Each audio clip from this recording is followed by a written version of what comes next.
காய போடப்பட்ட கோரைப்புல்லை தோட்டத்திலிருந்து கட்டுக்கட்டாக கட்டி பாய் தயாரிக்கும் இடத்திற்கு எடுத்து வந்து செத்தை நீக்கும் எந்திரத்தில் அடித்து செத்தைகளை நீக்கிறாங்க.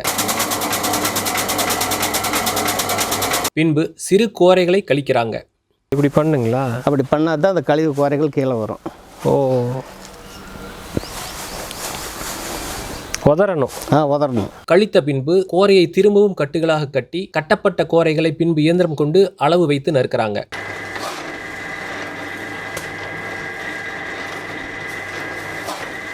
பின்பு கோரைகள் முறிந்து போகாமல் இருக்க கோரைக்கட்டுகளை நீரில் நனைத்து 2 மணி நேரம் பதப்படுத்துறாங்க.